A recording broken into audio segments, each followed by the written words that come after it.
Assalamualaikum warahmatullahi wabarakatuh. Selamat siang para mahasiswa sekalian yang mengambil mata kuliah biomedik. Jadi pada siang hari ini kita akan melanjutkan materi atau pokok bahasan dari dasar biomedik berkaitan dengan sistem reproduksi manusia. Jadi pada pertemuan-pertemuan yang lalu kita bicara pada level seluler, jadi apa yang unit yang paling kecil yang membangun tubuh manusia, sel itu sendiri melakukan proses reproduksi dengan berbagai cara tergantung dari jenis selnya. Kemudian untuk memahami pada organisme atau makhluk hidup tingkat tinggi, kita ambil satu sistem reproduksi yang berlangsung atau terjadi pada manusia. Karena orang kesehatan masyarakat tentu objek yang lebih banyak kepada manusia. Nah, baiklah para mahasiswa sekalian, kita coba untuk memahami apa saja yang terlibat di dalam sistem reproduksi hampir sama saya kira dengan sistem-sistem lainnya yang terjadi di tubuh kita sebagai manusia yang dibangun atas sel itu, kemudian sel akan membentuk organ, organ akan terbentuk sistem organ, dari sistem organ nanti baru akan membentuk sistem-sistem yang salah satunya adalah sistem reproduksi. Nah, sistem reproduksi yang perlu kita pahami pertama dalam rangka untuk mempertahankan eksistensi kehidupan, terutama pada manusia, manusia itu diberi kemampuan untuk melakukan proses memperbanyak dirinya atau melanggengkan eksistensi keluarganya dengan melakukan proses reproduksi. Jadi proses reproduksi pada manusia ini masuk kelompok sistem reproduksi seksual.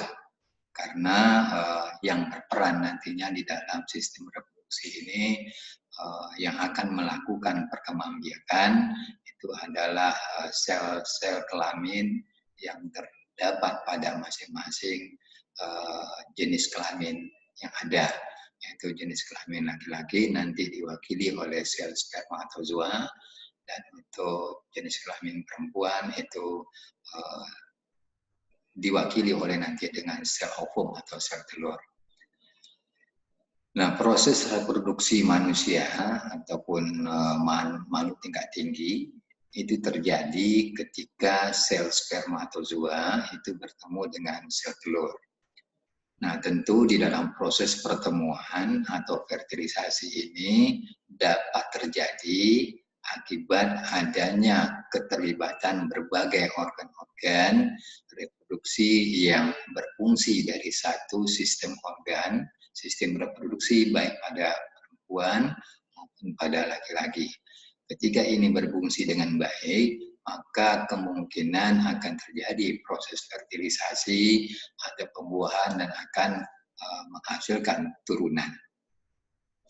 Nah, di samping sistem organ, jadi ada beberapa organ yang terlibat nantinya membentuk sebuah sistem, itu yang kita sebut dengan sistem reproduksi. Di samping itu tentu ada komponen-komponen lainnya yang nantinya terlibat dalam proses reproduksi, baik yang terjadi di organ kelamin laki-laki maupun pada organ kelamin perempuan.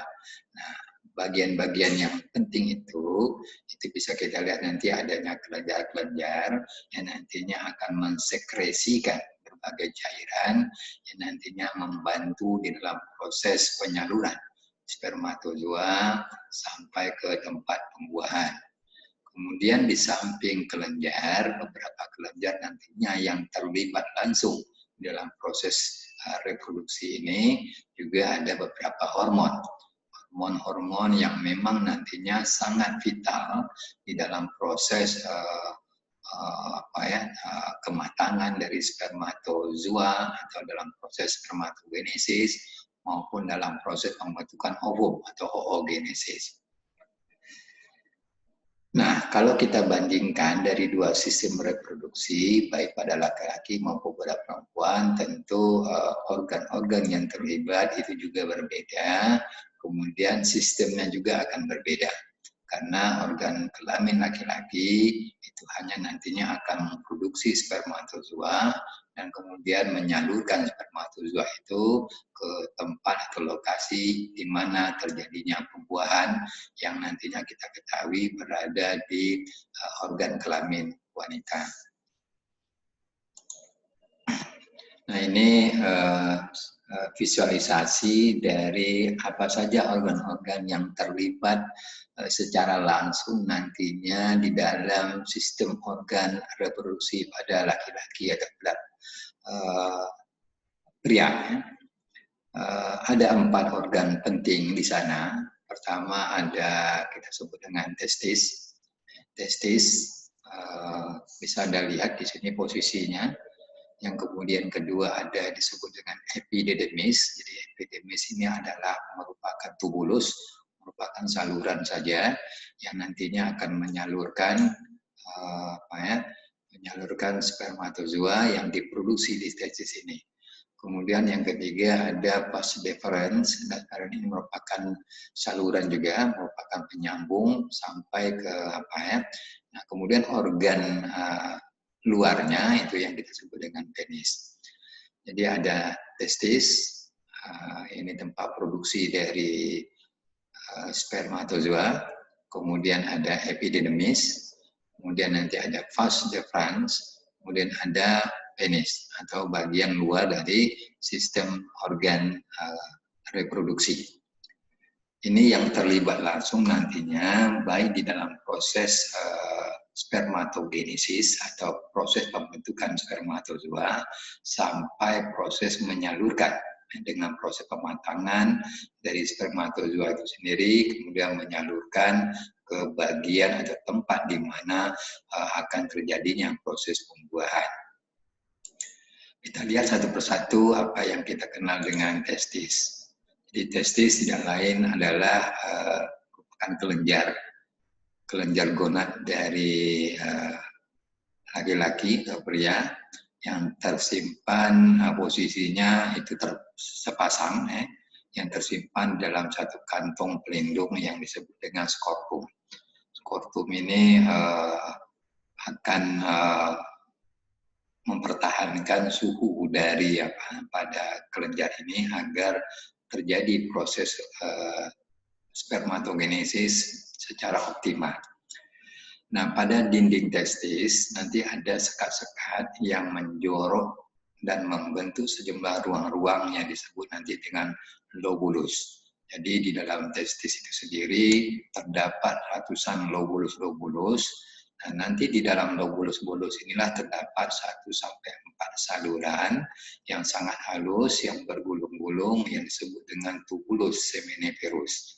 Di saluran-saluran ataupun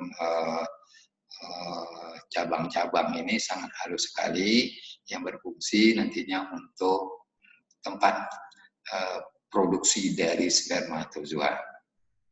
Nah, ini testis. Jadi testis merupakan tempat lokasi di mana proses spermatogenesis itu berlangsung.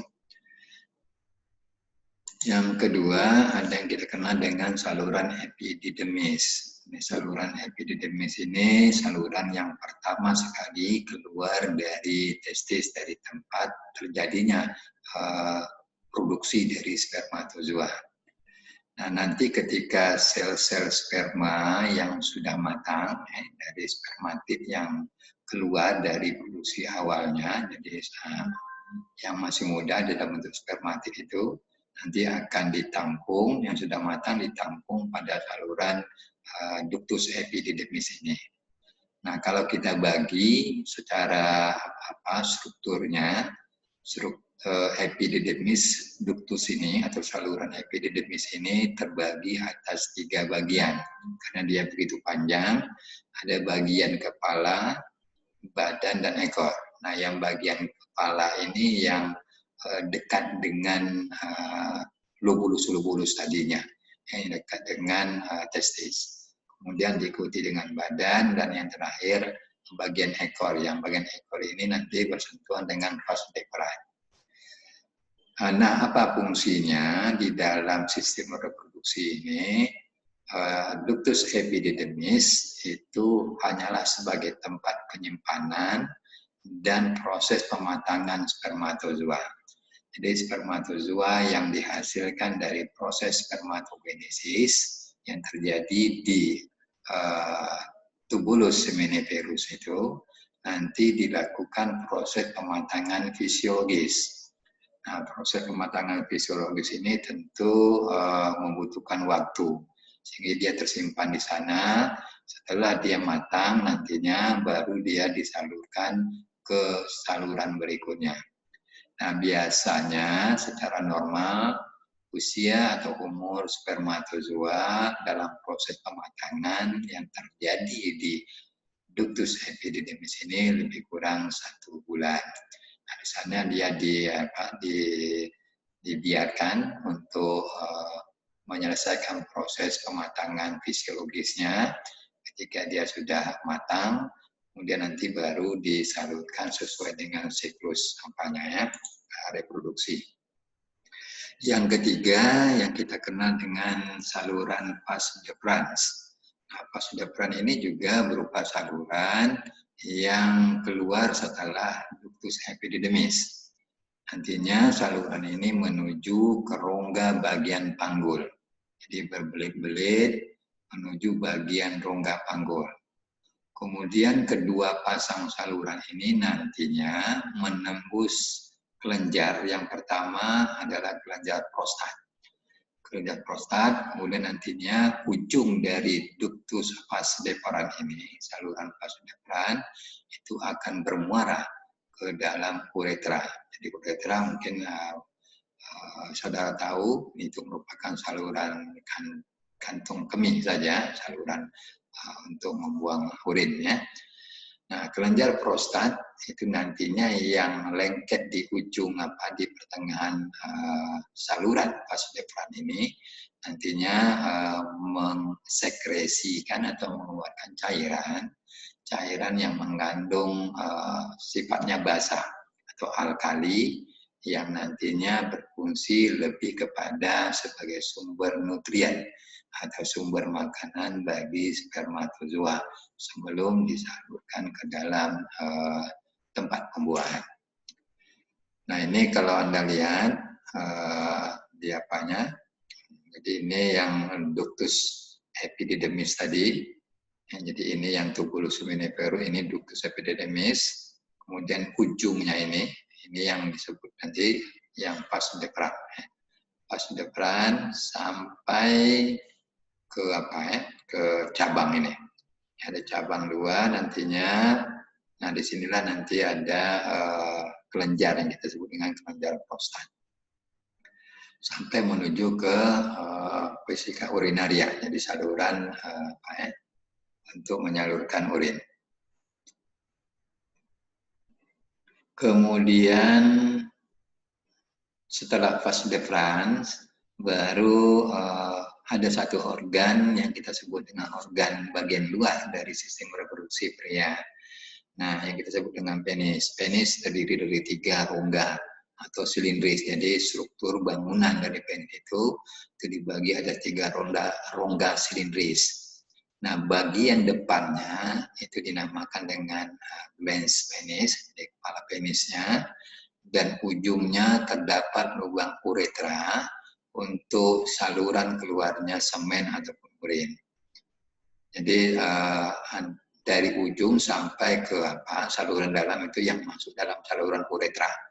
Nanti ada percabangan dari vas deferens itu khusus untuk menyalurkan semen dari cairan spermatozoa.